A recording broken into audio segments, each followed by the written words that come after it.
still can't believe you went. What are you thinking? Going to that place? Wish you hadn't got yourself into this mess, but you did. Every once in a great while, a game comes along that you're not expecting. Something that hits out of nowhere for you and absolutely sucks you in. Now, I had no idea that Still Wakes the Deep was even a concept of a game until I came across a Let's Play video from PlayStation Access. I watched only a short bit of the gameplay before realizing that I had to play this for myself. I spend most of my gaming time playing older titles, but sometimes something captures my imagination and I just have to check it out. This was one of those times. Still Wakes the Deep, released in June of 2024, developed by the Chinese Room, which is ironically a British video game developer. Now, they've got quite the pedigree, having produced Dear Esther and Everybody's Gone to the Rapture, among other solid titles. And both of those games I'd eventually like to feature on this channel, but likely not anytime soon. The Chinese Room got their start with some mods for Half-Life 2.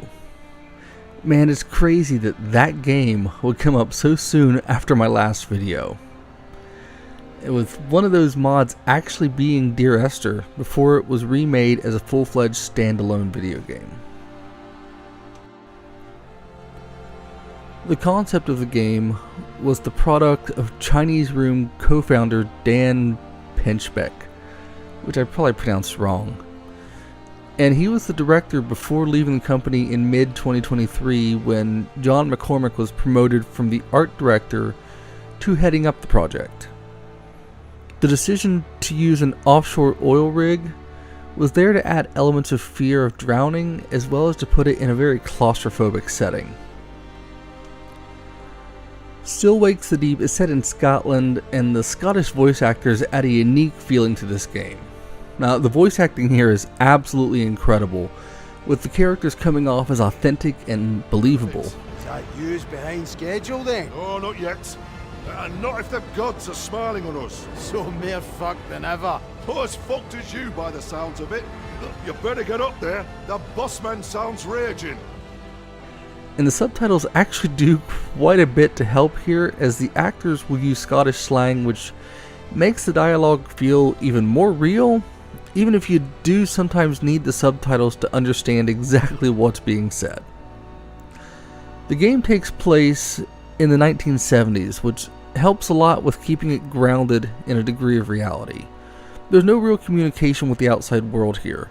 No cell phones or anything like that. Not without traveling to and from the rig by helicopter.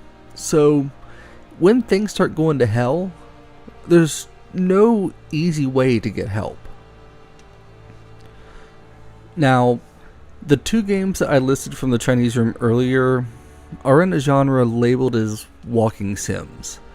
And these kind of games can be divisive, and in a way, you can kind of lump Still Wakes the Deep into that genre, because I mean, there's really no combat to speak of here. A lot of the game is just walking and exploring. But with that said, this game is horror through and through. The overall reception of Still Wakes the Deep has been positive, though the short length of the game has been brought up by some reviewers. It's only about 4 hours or so long at most to get through the entire game. Then there's been criticism towards linear design, but I personally felt like I was experiencing a carefully crafted experience, so that didn't really bother me at all. But if you wanted to know what other people thought of the game, you'd be looking elsewhere instead of watching this video. So with that said, let's dive headfirst into Still Wakes the Deep.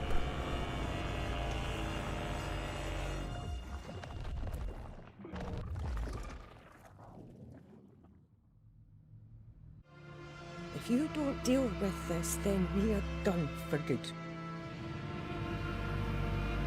I love you. But I won't wait forever. Suze. Jesus, Suze. Girls made you a Christmas card. The game begins with Cameron, or Kaz McCleary, reading a letter from his wife Suze, who is furious at him. Apparently, Kaz has gotten into some legal trouble. We find out that he assaulted a man named Billy Chamberlain, and instead of dealing with the fallout, he just left to take on an oil rig job as an electrician. She pleads with him in the letter to come home and face the situation, threatening to leave if he didn't take accountability. It's a pretty intense opening, and not in the big bombastic way. This is down to earth. This is grounded. One of the things we first see when we get control is that it's a Christmas card from his daughters laying there on his desk. So we now kind of understand the setting. Kaz has not only skipped town to avoid the police, but he's also missing Christmas with his family in order to go work for this decrepit oil rig.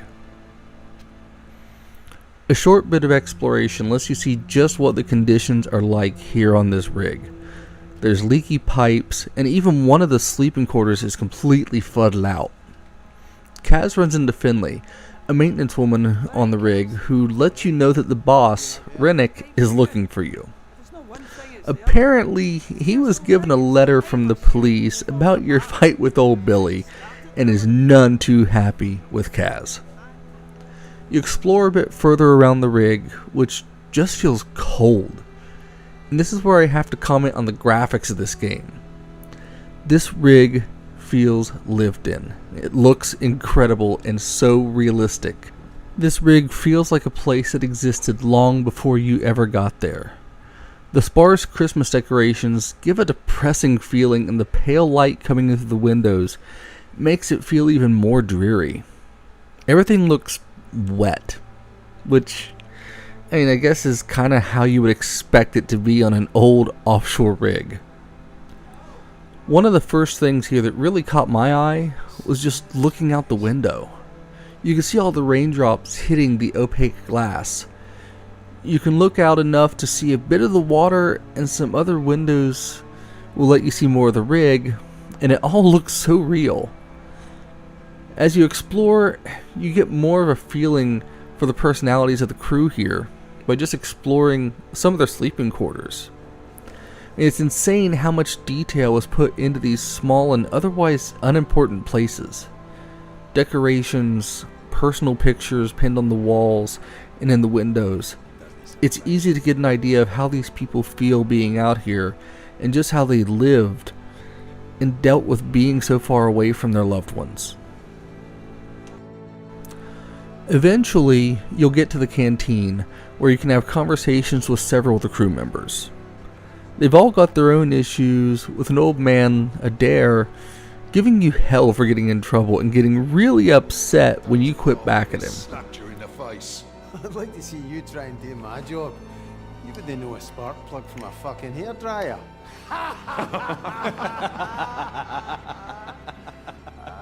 Watch your mouth, McCleary.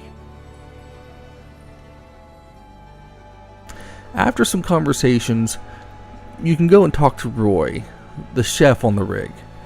He's actually an old friend of Kaz's, and is the man who brought you along to work on the rig in the first place.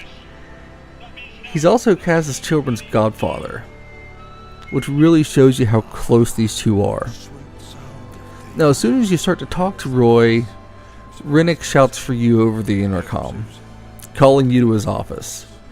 You talk to Roy about the issues you're facing with Suze, and he encourages you that things will be okay, before you then are sent to go meet Rennick and face the music. I absolutely love the detail as you head out to the deck. Kaz making sure to put on his hard hat and gloves before he heads outside.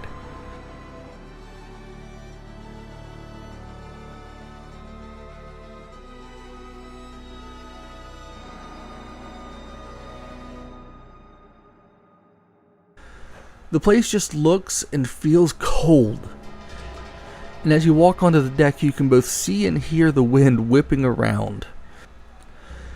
It's easy to picture just how miserable this place feels.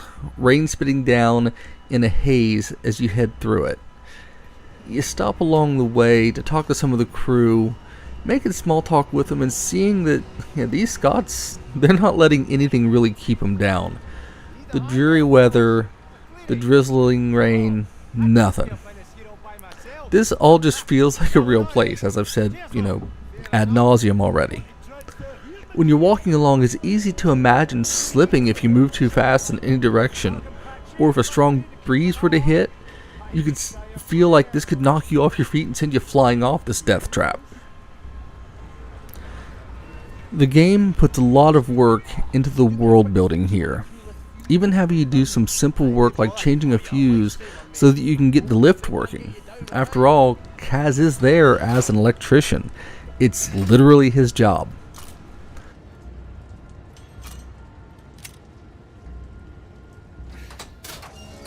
The lift moves nice and slow, no big rush here, giving you a chance to look around the rig as you're going up and take in a breathtaking view of this entire place before you eventually reach the top, where you get to go knock on the door of the ever grumpy Rennick.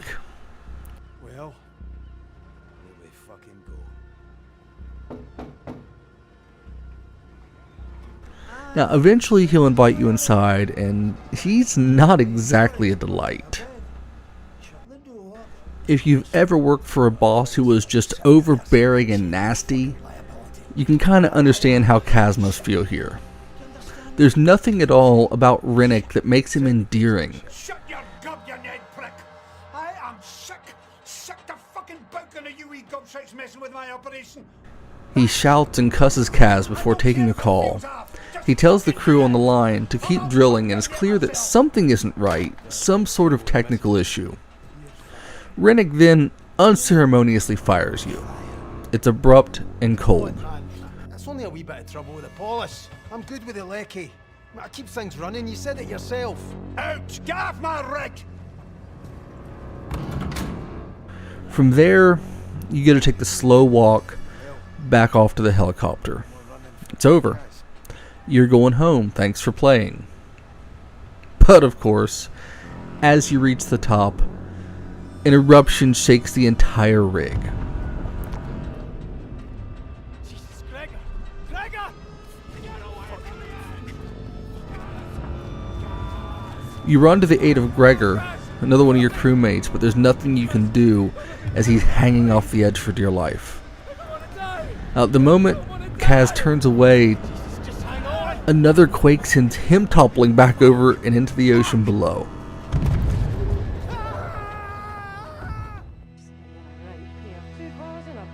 From there, the game cuts to this creepy plasma-esque screen over a flashback.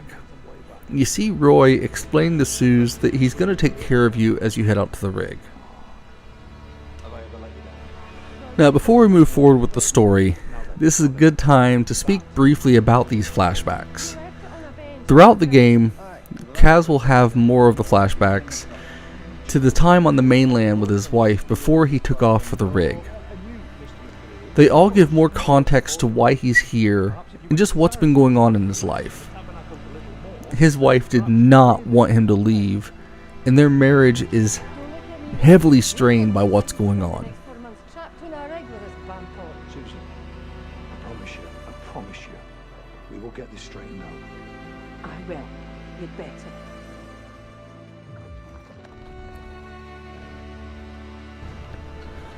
Now, you end up being pulled on board again by a few of your crewmates, and when you do come to, now you have to start trying to figure out exactly what's going on and pick up the pieces of this mess. Things have taken a turn, and nobody seems to understand what's going on. The belief seems to be a possible gas pocket exploding when the drill hit it. There's others who are also missing. They didn't find Gregor, and they say many others are still missing. Thank Christ! You're right being up on your feet! My heat's killing me, but... Aye, I think so. You got me out. Did you get Gregor? I got you, aye. At this point, Brody has you help him try to get Rafts out of the dive pod, which is jammed and locked somehow. Now, you spoke with Brody and Rafts back in the canteen earlier about the dive, and Brody feels guilty here, not sure what's going on and why Rafts is freaking out, but he remembers that he promised him that he'd be alright. Really filling the lad with confidence there, Cass. Sorry, wee man. Don't worry about it. Brody's good. Now, after you help Brody, you make your way down through the underrigging to try to get around to engineering so that you can figure out what has happened. The suspense here is in not knowing, and it's intense. The underrigging is damaged from the blast, as well as some clear lack of care. As you make your way through, it's falling apart, making you wonder if your next step will be your last as the whole thing just falls down around you. As you're going along, you'll come across the sight of something massive coming up through the drill. A weird spiral, and as you get close to it, the plasma view creeps over your screen again. Whatever this is, it's not good. You turn your focus back to getting around and struggle with the terrible underrigging. This section looks like it was a death trap before the explosion. Douglas, another crew member of course, shouts out for you to hurry inside, and you end up having to break a lock, which is something you'll find yourself doing a lot throughout this game.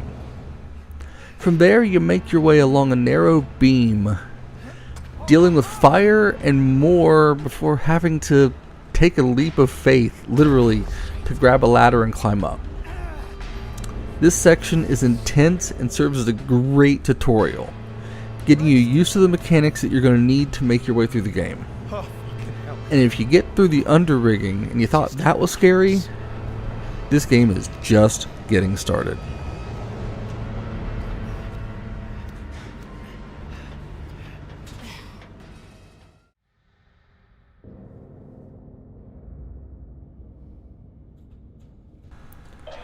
You make your way inside and it's pretty dark. There's a few lights around, but the place is full of shadows and has a good degree of damage done here as well. Now, there's a flooded section with a simple jump scare from a steam leak while some creepy music plays.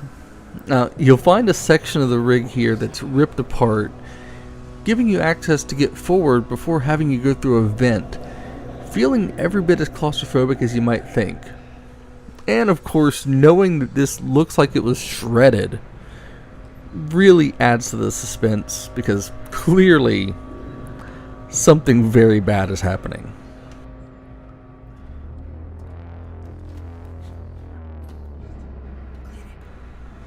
Eventually, you run back into Finley, the same maintenance woman that you met earlier at the beginning of the game.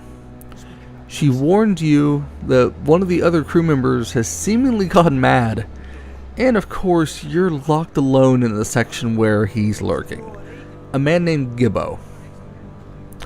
You can make your way through the section with tanks, and the added concern that you're not alone makes this whole thing even more unnerving. You get a view of a really disturbing thing, but you really can't make out what it is just yet. So you have no choice but to move on, closing valves so that you can progress, all the while wondering just where Gibbo is and what exactly is wrong with him. There's something wrong with everything you're seeing. The damage done and the subtle noises make this place extremely unnerving. One of the most intense early spooks comes when you accidentally kick down a can and you watch it drop to the lower levels before a massive shadow rushes past, making you well aware that you're really not alone. After this, you'll hear Gibbo talking and laughing as you make your way through a flooded portion, which forces you to crawl through the water in some places. Once you start to climb higher, you'll come across a trap door, and as you make your way down it, you hear Gibbo shouting and you end up being knocked down to the bottom, forced to scurry through a flooded section as you can hear the shouting, where you eventually run into Douglas, the man who had only minutes earlier told you to hurry inside, now hanging on a ladder, dead. And in order to get forward, you have to push his body out of the way. Another chilling scene that, while it's not even that gruesome, these characters all, like I said, they feel human, they feel real. They're people that Kaz knew. And you've got to push your buddy out of the way in order to keep going. Pretty messed up stuff. After that, you'll start making your way higher, hearing the voice of Gibbo as he's begging for help, but there's nothing you can do for him. You have to keep going, and you have to get free from him, making your way back up to accommodations. Sorry, Gibbo.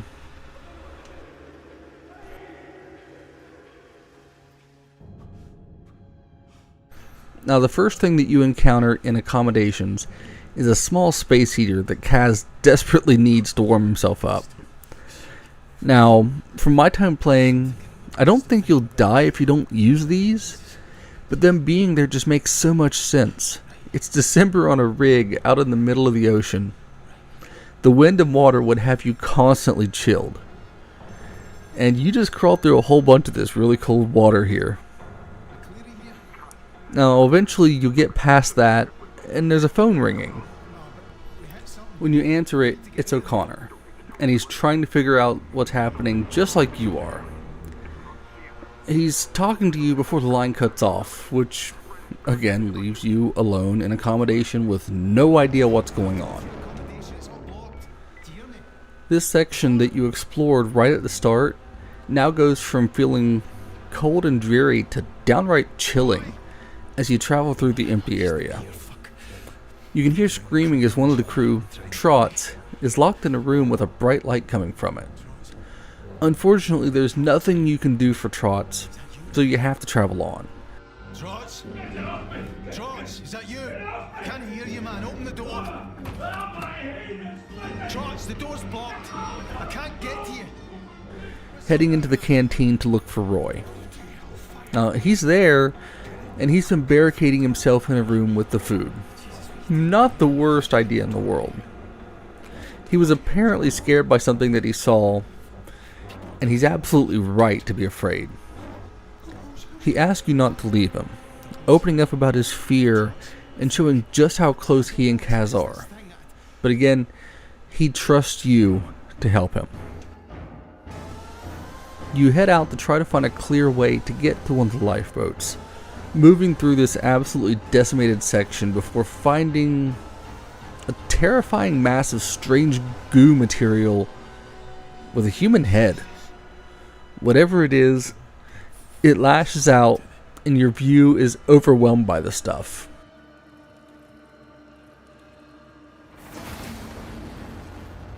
Jesus. Ah, my heat. Ah, fucking hell. You hear shouting and growling from another room, and you have to head in deeper before deciding to go ahead and just head portside. Now, mercifully, you're back outside, and now you got to try to figure out a way down to the boats. How am I going to get down there? You can hear another crewman screaming for help, and some terrible ripping sounds.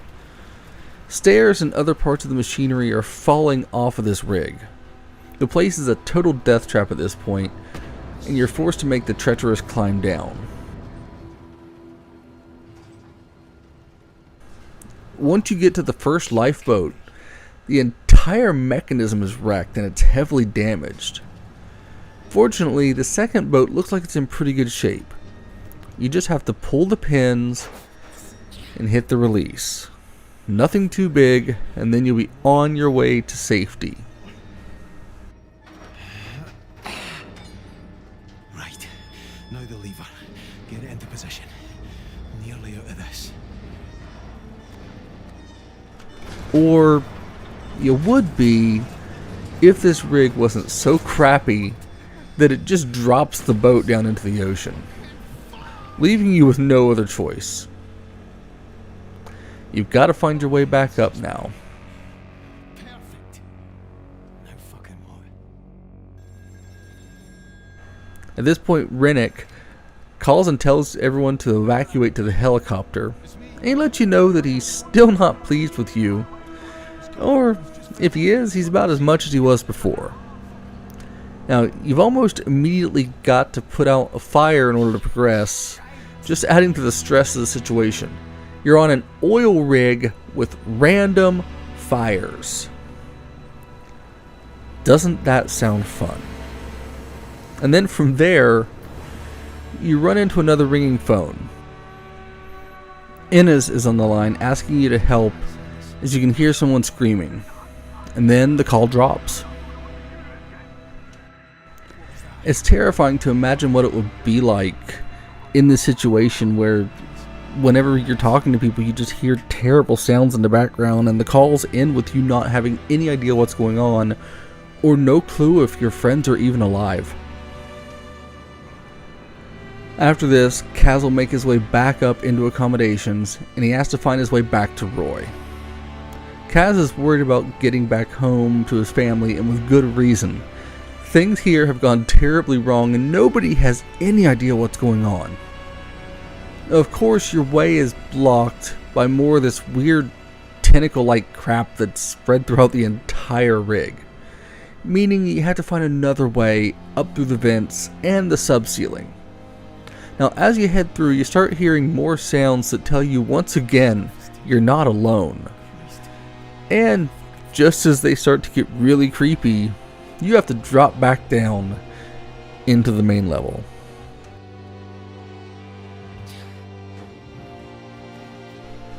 Now, you're hiding and trying to outsmart a creeping mass of mutated flesh that was once your friend Trot's. Now, this thing is terrifying, speaking a bit as the last bits of its humanity are still lingering on.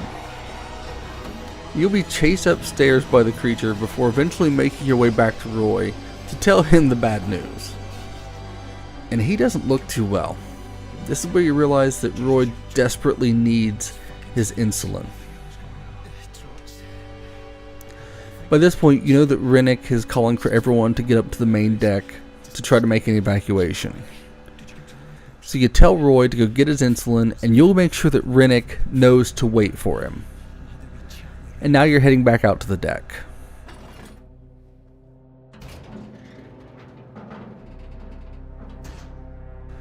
You've made this walk before, back across the same way that you went to get fired in the first place.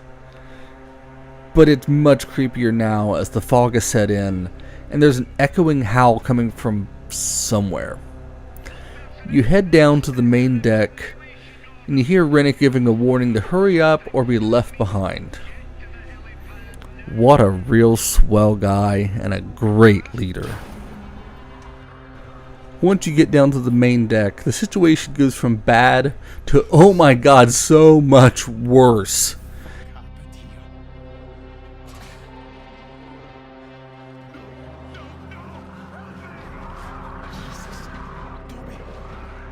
You see Dobby get snatched before finding out from Innes that the creature who snagged him is Muir, another crewmate. Sorry if I butchered that name. Yeah, I'm not the best with some of these. Anyways, now we're on the deck with another stealth portion, having to move silently to avoid detection as Muir is stalking the deck, using hearing to track you. Even though this is an open area, it feels extremely cramped with this massive creature overhead looking for you. Now thankfully, you can use some objects here to distract this mess, but eventually you're going to have to make a run for it, getting banged up and nearly tossed into the sea before you finally make your way to the lift.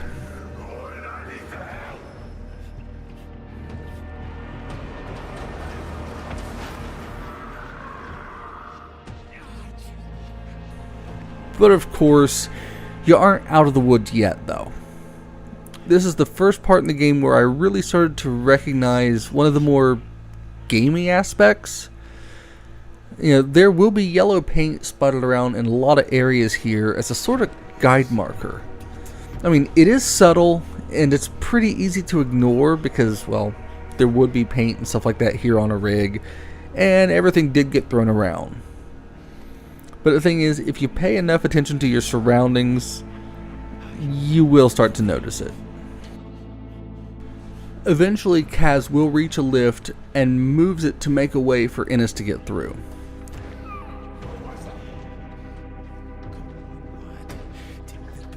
After that, you're sneaking around to the main lift that you need to get out of here, but just as you get there, Ennis gets grabbed, leaving you helpless as the lift takes you up to the helipad. There's nothing you can do here. It's painfully slow, and you can hear the chopper blades getting louder as this whole scene just gets even more unnerving.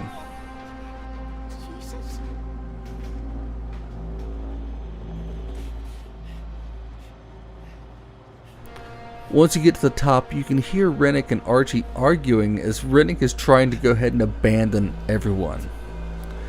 You rush your way around the deck, and you can clearly get into their line of sight, waving them down, but they take off without you, leaving you completely stranded. Nothing to do here.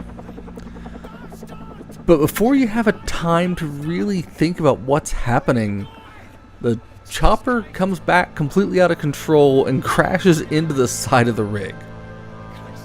Which does play into one of those horror tropes where if it can go wrong, it will go wrong. And if it doesn't make sense, that's just part of the plot. You wind up knocked down by this crash, and you go into another flashback where Suze is arguing with you about your plans to leave to go onto the rig. She's pissed and trying to talk you out of heading out with Roy. She wants you to go deal with these issues and threatens to leave you if you take the job. Into the middle of the North Sea. My mum always said I'd married beneath me, Kaz, but I thought you were smarter than this. I'm fucking doing my best. No, you're not doing your best. What do you know about oil rigs, you roaster? Good with the lecky. Terrace houses, Kaz, flats, maybe a shop, if you're feeling adventurous. Roy's put in the work. And there, you wake up while trying to carry on the conversation, and you get to see the damage left by the helicopter. The messed up part about this is that if you had managed to get there and try to escape, you'd have been in that wreck. Now there's not much else to do, so you head down to Rennick's office and take a call from Brody, telling him just how screwed you are as he tries to get you to get down and get to the generators before things get even worse. Now you agree, as you know, if the power goes out, it's... and there it does. Just that fast. Now you've got nothing to do but make your way down. This whole thing is such a mess. This game becomes relentless once you get going. Something's always happening, something's always going wrong, and there's no real breathing room. The tension just stays high. When you get back inside, Scooby calls to warn you that he is hunting you. No, not Scooby himself. Something far worse. You'll head deeper inside, putting out some more fires as you move through the wrecked area, seeing just how torn apart everything here is. The place is crumbling as you move through it, and you end up seeing the massive head of Rennick, which leads to a really intense chase scene that nearly gave me a heart attack when I played through it. Especially when you have to crawl as he's coming after you, and you're left wondering where he went. You got only moments there before he's right back on your tail, leaving you scrambling. The breaks in this chase make it even more terrifying when it picks back up, because you're left just wondering when and where you have to go and where he's coming from. But eventually you will escape back outside and away from him. The boss is off your ass for now.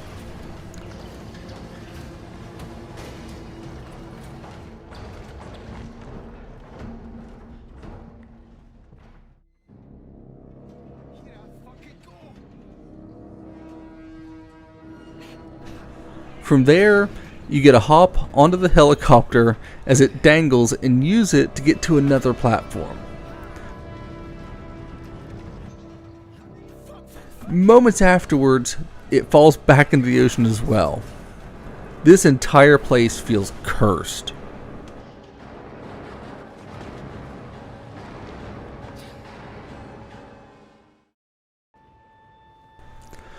You get to do some more exploration before another call from another crewmate comes in.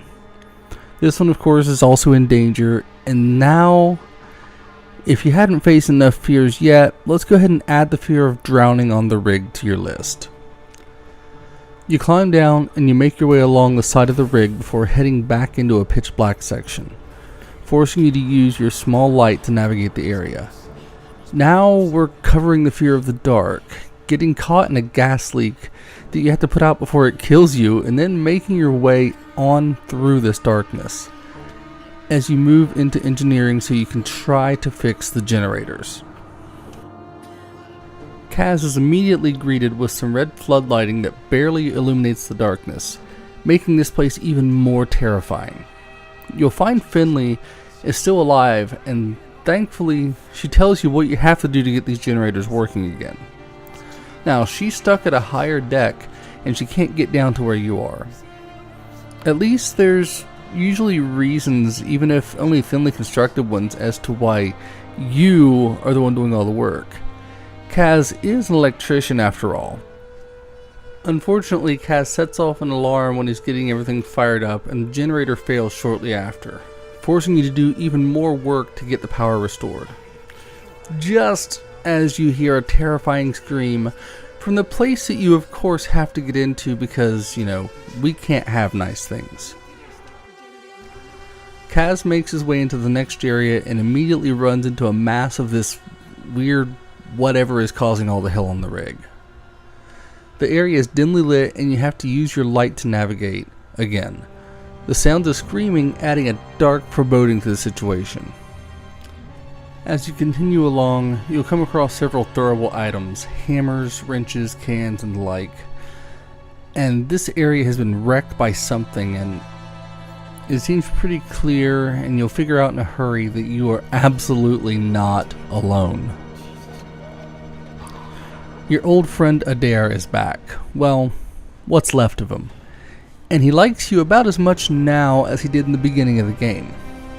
At this point he's hunting you, which is one of the most stressful parts of the game up to this point.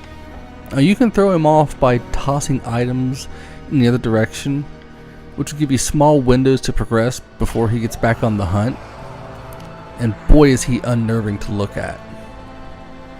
Now, whatever it is that the rig hit at the bottom of the ocean, it seems to have just transformed several members of the crew into these disgusting beasts with lingering bits of their former personalities, which makes them even more terrifying. Now, once you get in and you start power to the rig and everything fires up, things get even worse as it kicks the generators, leaving you in the dark aside from a few red hazard lights. Finley shows back up and tells you that you have to go turn on the generator again so that she can find and fix the fault. So now we get to go back out and face Adair again.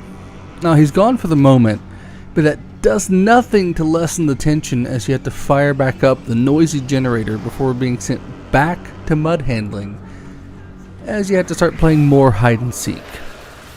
Now, this is one of the only times in the game where I felt like things were getting a little bit tedious. The constant crouching and hiding in small spaces just to toss items and lure him away was pretty stressful, but I really just wanted to get out of this section by the time that I finally got through mud handling. Thankfully, the last bit, when it became a short chase sequence, brought the energy right back up. Now it was just a matter of getting to the fault in mud handling. When you get to the fuse box to fix the fault, Adair shows back up and tries to get you as you make your way out of the cage section that you're in. You have to hide and sneak through some tight quarters to make your way out and back over to turn on the power. While I understand what the developers were going for here, it felt a bit like padding with all the back and forth around Adair. And for me at least, he became less intimidating as I make my way through the area. Now, you'll get the power eventually restored before you get another call. And this time it's Brody. with even more bad news. The rig is sinking, so now you have to go and lower the pontoons to help keep the rig from sinking under the waves. The bad news just never seems to stop here. Brody encourages you, pointing out that you're lucky because, this has all been lucky so far. But you get what he means. You head out now and start to make your way down to save this death trap again. From here, you find yourself putting out some fires and making your way lower through the collapsing structure to reach the pontoons.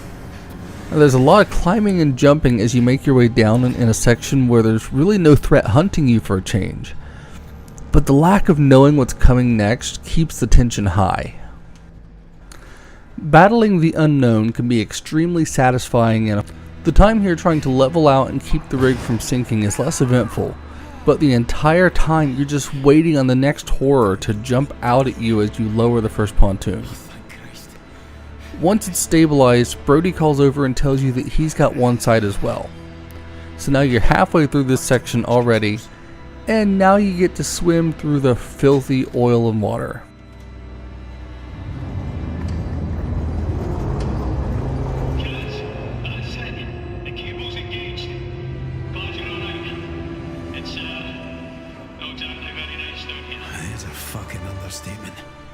As you go, you'll encounter more dead crew members, as the real fear of drowning sinks in.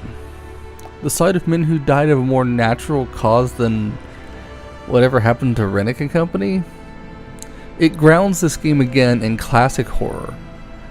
There's more than one way to meet your end in a nightmare like this, and none of them are pleasant.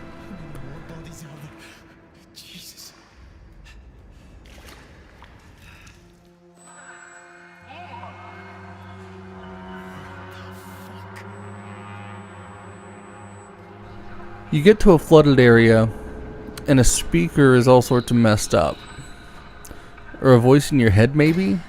I mean, it doesn't last long, and then eventually you'll move on to open a floodgate, where more of your co-workers wash in, and here's where true fear sets in.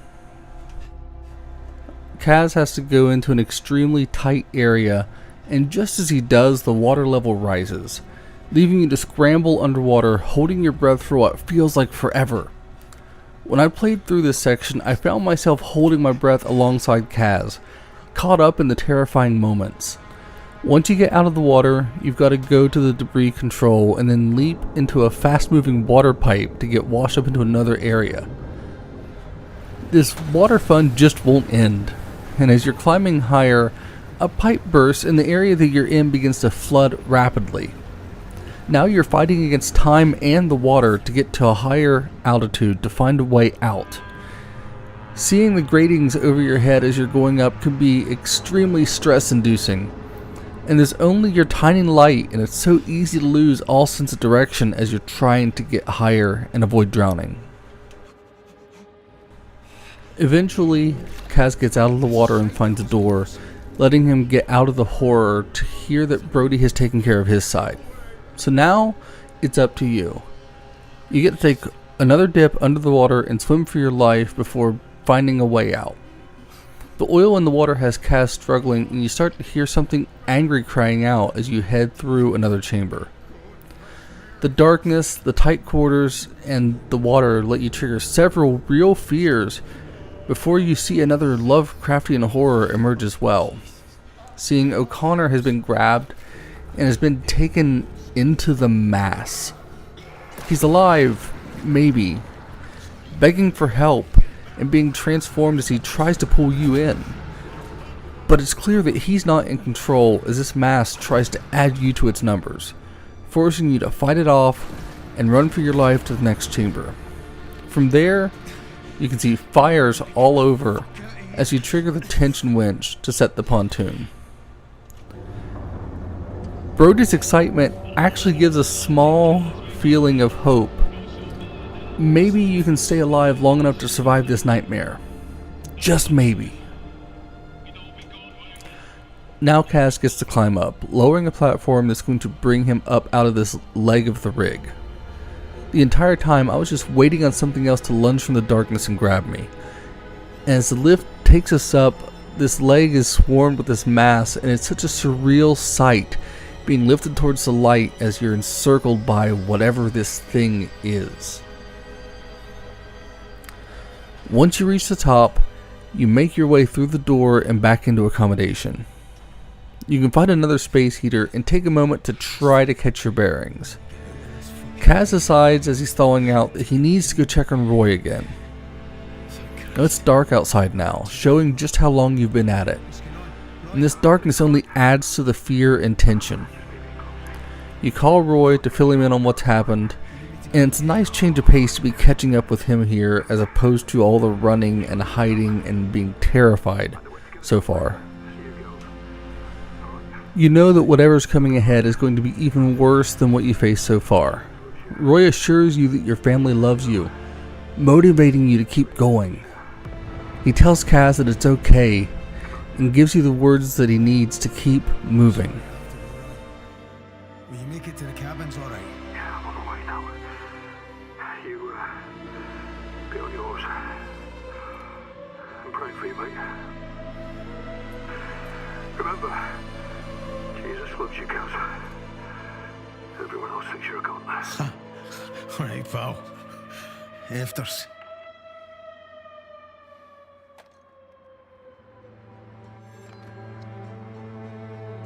Hello? Hello? Anyone there?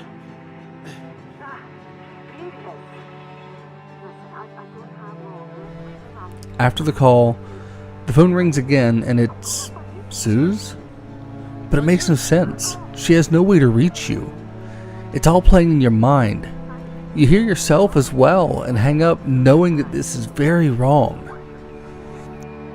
You're beautiful like that. Aye?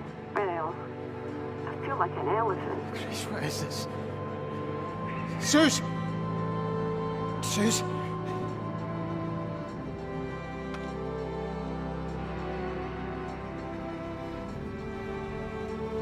And now you find yourself outside in the heavy rain in the dark, on an oil rig with random fires, a screaming monster, and a growling nightmare creature. Oil's everywhere now. This place looks like hell, and you get soaked in oil as you're moving along, hearing Suze as you get near the mass. It's a terrifying walk, and doubts about a happy ending are starting to set in.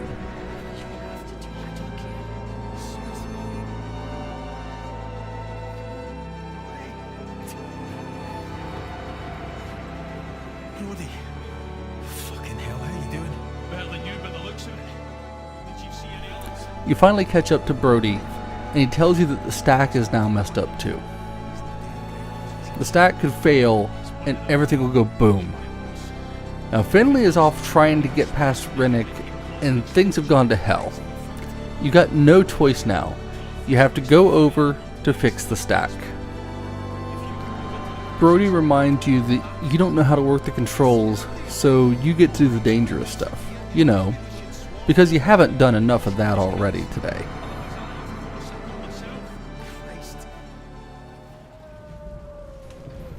But now you get to go back out onto the deck, and get this, a dare is stalking around. So now you're creeping along in the rain, trying to hide from a dare as you make your way across the rig. And he knows you're around and he tries to get to you, even damaging the lift. So now you're sneaking, trying to get past, using sounds and items to disorient him as you make your way through. Now the good thing is that by now you know the drill on this kind of stuff. But that does nothing to make it less tense. You'll eventually get to the wheel, and the igniter doesn't work.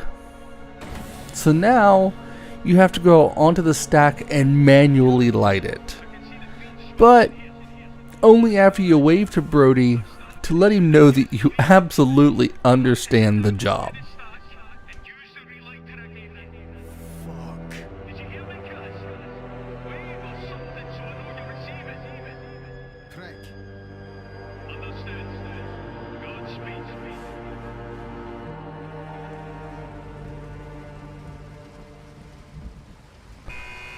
Oh, and to make matters worse, An alarm goes off, and now this becomes a race against Adair up the shaft. Now you're breaking locks, jumping over hurdles, taking leaps of faith. The adrenaline really kicks in here. This is one of the most frantic and tense moments of the entire game. And the explosion, seeing a now flaming Adair rushing around, makes things even more terrifying. And now, the entire thing that you're on is about to collapse, with Brody constantly telling you what you already know, just as it snaps and you black out again.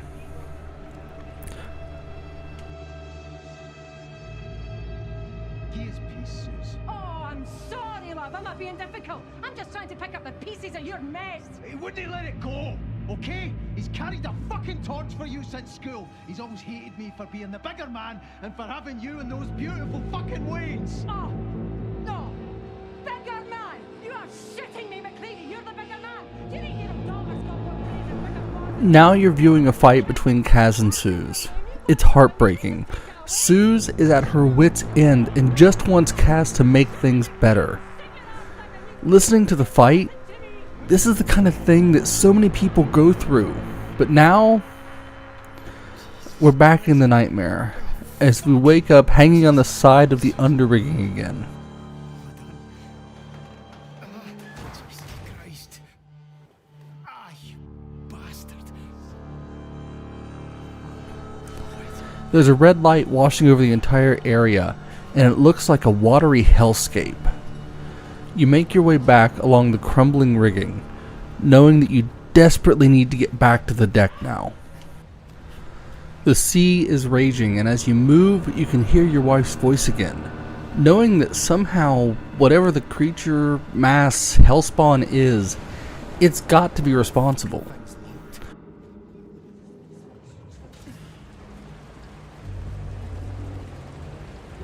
You mercifully find a stairway leading up that lets you avoid even more backtracking, but it feels like the whole thing is about to crumble.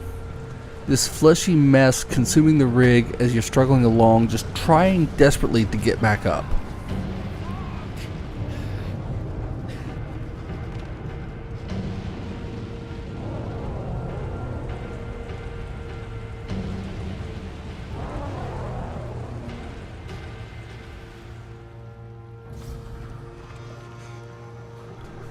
After a while, you do have to go back into engineering. The entire rig is shaking violently as you enter. There's oil flooding the area for you to wade through. And the sounds around here just make it all feel and sound so disgusting. Once you get forward, you run into Finley, back where you saw her earlier. And now she's with Brody.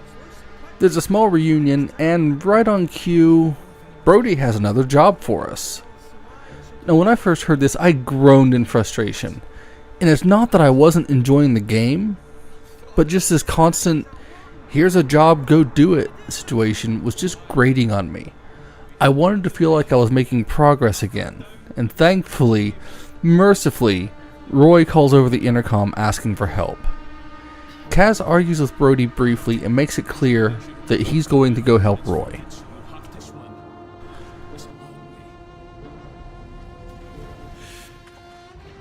You're swimming now, heading through engineering to make your way back up. This area is so different when it's all underwater. And you can make your way through, and at least this time there's no fear of Gibbo. Now you just gotta fight the current as you try to get out without drowning. The situation is dire now. This water looks filthy. It's mixed with oil as well as all the other filth that comes with a rig. And you climb a familiar climb as the game's taking you full circle here. There's a feeling of desperation as Kaz can only focus on what's happening now. There's no time to worry about what to do next. He rushes through the flooded area. Despite the fear of drowning, this somehow feels like a reprieve after all that you've conquered to get this far. This climb feels exhausting, and you can hear how tired Kaz is in his breathing. This day has definitely taken its toll. This can't be real. Come on, guys, come on, keep it together. For fuck's sake. After another space heater and a few moments of reflection, It's time to find your way back onto the deck. The darkness makes it feel even more claustrophobic now that you're heading down a ruined hall, having to head through a vent hole to progress. The random red floodlights and its disgusting masses make it feel like you're crawling through hell. Eventually, you head through a long vent and you hear a familiar voice of Trot's. Now you sneak through into another room via a vent, and the mass is screwing bad with your vision before you get to do a chase sequence to the vents with Trot's. From here, it's back through the disgusting oil and water flooding a few rooms as you hear him again. He tries to pull you in, and mercifully part of the building collapses to take care of Trot's. Sorry, buddy. But now, Kaz can exit the accommodations onto the roof.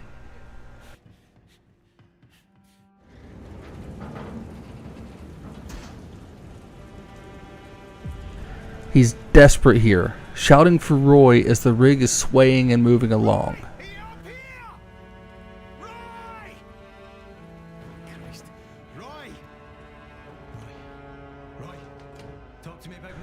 You'll get to the room that Roy is holed up in, but it's too late. Roy didn't make it. Please wake up. Wake up, come on.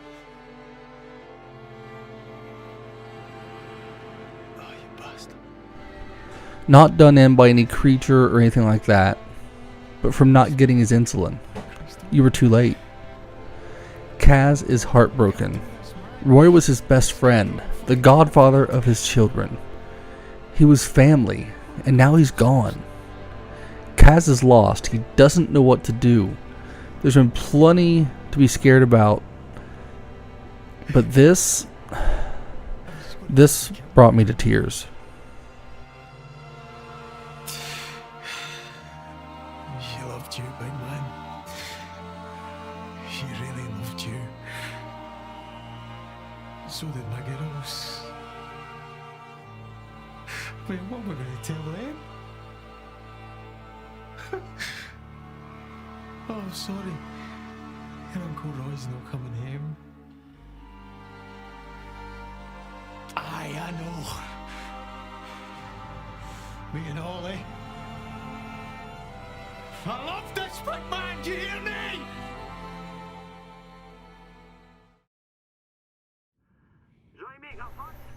Finley calls you to go do her job and is heckling you about Roy not knowing what happened. Eventually you have to tell her the news, and it's a somber moment. Oh, Jesus. God. Did you make it? It was too late. Oh, fuck. I'm sorry, Kaz. No. We all loved the big man, eh? I let him down. He was relying on me. No. There's been so much death already, but this one hits different. The thing is, as much as it hurts, we have to keep moving. There's no time to rest and process what's going on. Now, Kaz has to head over to Marine Control. The rain is really coming down, and moving around the deck now feels almost relaxing after everything else we've been to at this point. That is, until you're climbing up some rickety framework that's swaying beneath you. You see a nightmarish flesh thing, whatever demon evil this thing is, to your left as you struggle to progress. The frame starts to shift more as you get further out on it, before you eventually have to make another jump and nearly fall to your death.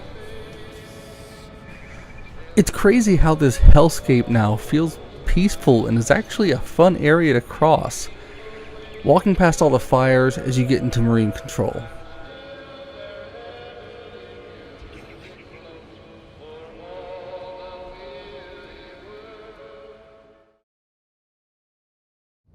Jesus, fuck. And now you see Roper is being absorbed into the mass before calling Finley. It's alright. I just need She starts to walk you through the process of what you have to do. Kaz sounds almost numb now as he talks to her before moving around to explore the area. Thankfully, this area is not too hard to navigate. You take a key from Roper and you flip a switch before flooding a pontoon. You have to go back and forth talking to Finley for instructions here before the rig starts to move a bit, and head to drill ops, as Finley seems to actually be excited for once, and she's showing some optimism, which is a real nice change for everything else that's been going on.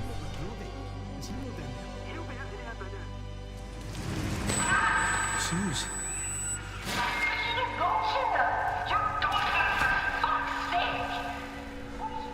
As you start to head down the stairs, you hear Suze in your head again, and a door opens up, flooding the hall with water and washing you off.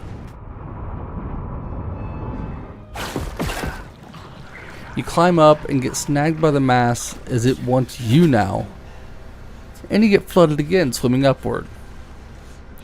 This whole thing is such a mess.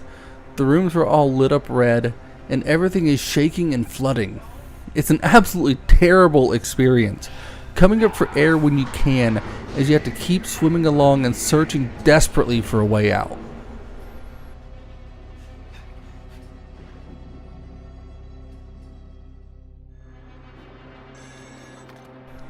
Now, as soon as you get out of the water, a phone is ringing again, and this time you can hear Sue screaming at you.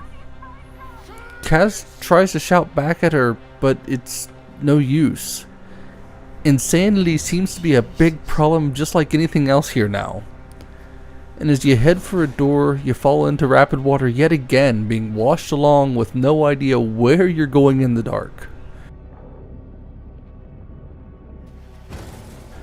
Like, you barely get out of this alive before running out of air. Then you get to hear terrifying sounds as you crawl away from the raging Rennick. It's another tense chase here as he's begging for his life, even as he is hell-bent on ending yours.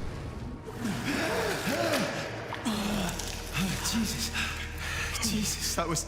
Oh, fuck. You rest in peace, you cunt. Christ. I've got to get the fuck out of here. You'll eventually escape him, leaving him behind in the water as you make your way to drill operations.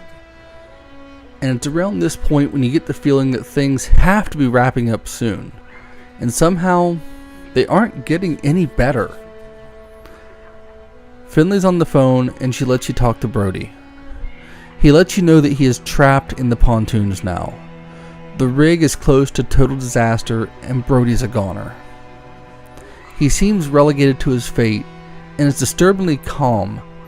It's so sad to listen to him as he, well... just listen for yourself. I'm already back on Skye. You've never seen water like that, Kaz.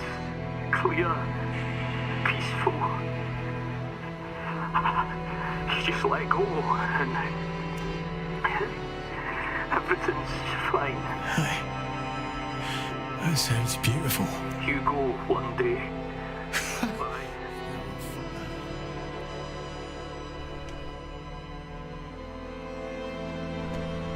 Once the line dies, Kaz slowly puts the phone down.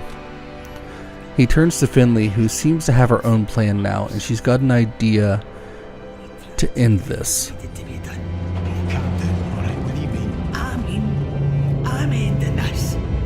Fucking now. No, come back. Finley! Now you're the one giving chase, rushing after Finley as everything around you is falling apart. Fuck! Finley! Finley ends up trapped under some fallen debris and is dying. She asks you about who you hear when you're near the masses. She hears her son's voice. Whatever this is, it's messing with everyone. She tells you that we don't want a ship to arrive, warning you of what could happen if this thing manages to make it off the rig and to the mainland. I hear my boy. When he was wee, you know. I hear him now. He's singing. This is when the terror truly sets in. because Finley's right. And as much as I hate it, there's not a happy ending here to be had. Oh, Christ. Christ. Alright. Aye, alright. For them. Kaz takes a lighter from Finley and slowly makes his way up to the center. I had so many thoughts in my head at this point, wondering if I would have had the guts to do what he's about to do, trying to imagine how this must feel for Kaz. There's no victory here, there's no win, there's no happy ending, but this does have to end. Kaz exclaims that we never stood a chance. This nightmare, it has to end.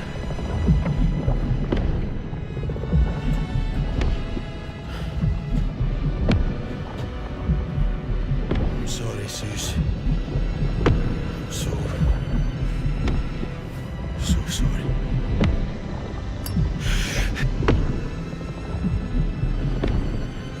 And in a final act, you're given control with one thing left to do. Let go. And when you do, the explosion wipes everything away.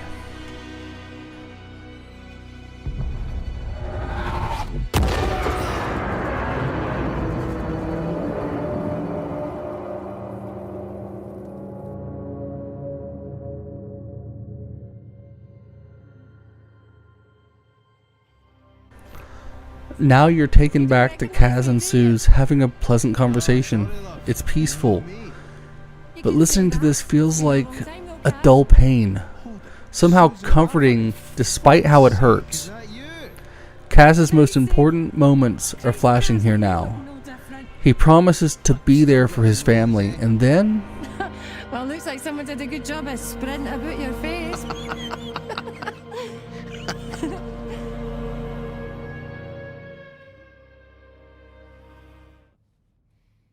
You wake up. Kaz is in his bedroom. I didn't know what in the hell was going on here, but as I looked around, I felt some semblance of peace. There's photos to look at, and then... Kiss the Waynes for me. Tell them I'll be back for Christmas. I'm sorry, Sus. You head out. Opening the door, you're greeted with the ocean. And a letter from Suze. Hey, Kaz. And that's it. I'm sorry it's been so hard. I just wanted to send you this. To say we'll get through it. I know we will.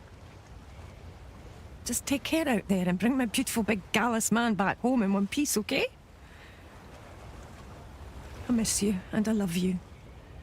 And the girls miss and love you. I'm still raging. This letter will never reach Kaz. He's a good man. This is the saddest part of the entire game. Listening to Suze read a letter to her love that will never reach him. And that's all there is. That is still wakes the deep. To keep you safe and close and make sure you know to come home to us.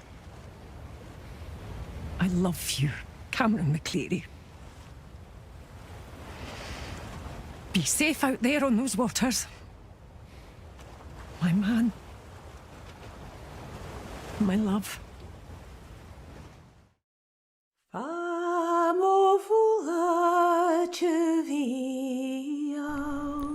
This game was an experience that I've never felt before in gaming. I love the thrill of sneaking and being chased by monsters. The setting was incredible. Hearing all the banter with the crew, let alone all these graphics and the high quality here of production, lets you feel the cold, wet discomfort of living on the rig. This is Lovecraftian horror, grounded by real-life fears, with a sense of hopelessness that is constantly lingering as you play on, desperate to get to the end. Throughout the game, it was impossible to listen to the bits with Suze and not think about my own failures, doubts, fears with my family. The feeling that you're doing something for them that you know is also bringing them pain. It's a feeling I've lived through, and it's more painful than anything else I've ever experienced. And here, Kaz has those same feelings going on in his mind as he's trying to stay alive on this cursed and doomed rig. The concerns and a feeling of futility is all too real. I absolutely loved Still Wakes the Deep, and getting to really let my feelings cook down into something tangible while working on this video has been an incredible and somewhat painful experience. But I feel like the important thing that they want you to walk away with from this game, and of course I could be wrong, but I believe that it's this: always hold tight the people that you love, and always cherish every moment you have with them, because life is fleeting. I wish I had a happier note to end on here, but I don't think it would be fitting. I hope you enjoyed this video. Yet again, it's been a challenge that I never imagined I'd get from such a short, small game. And I really hope that you've enjoyed taking this journey through it with me. I'm the Unhinged Gamer, and I look forward to seeing you again in the next video. Thank you.